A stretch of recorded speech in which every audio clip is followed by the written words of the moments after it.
Betting apps promote చేస్తున్న వారిపై పోలీసులు కొరడా జులిపించారు. ఇప్పటికే 11 మంది యూట్యూబర్స్, ఇన్ఫ్లుయెన్సర్లపై కేసులు నమోదు చేశారు.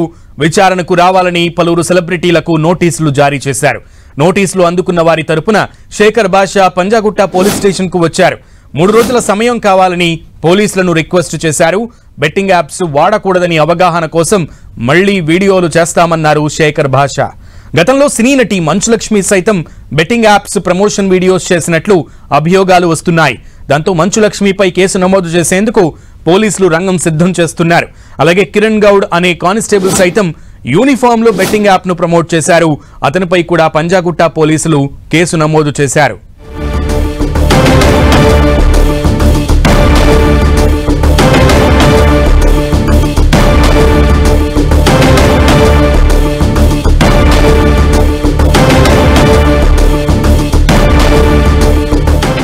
Direct batchmates. నేను నిన్న జరగగానే వెంటనే వాళ్ళకి ఫోన్ చేసి ఏంటి పరిస్థితి అంటే వాళ్ళకి కనీసం తెలియదు.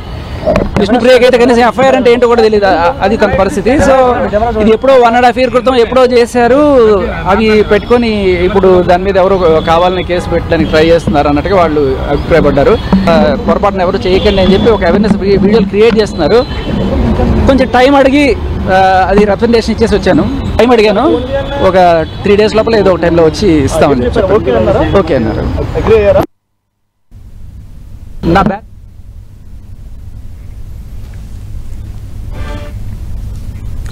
ఓ సిటిజన్ ఇచ్చిన ఫిర్యాదు మేరకు కేసు నమోదు చేశామని డీసీపీ విజయ్ కుమార్ తెలిపారు. పూర్తి ఆధారాలని సేకరించిన అనంతరం చర్యలు తీసుకుంటామన్నారు.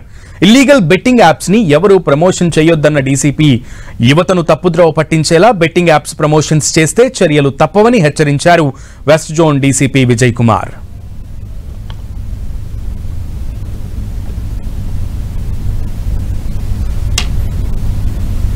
ఈ 11 మందిలో ఒక పోలీసు కానిస్టేబుల్ హబీబ్ నగర్ చెందిన పోలీస్ కానిస్టేబుల్ పేరు కూడా ఉంది.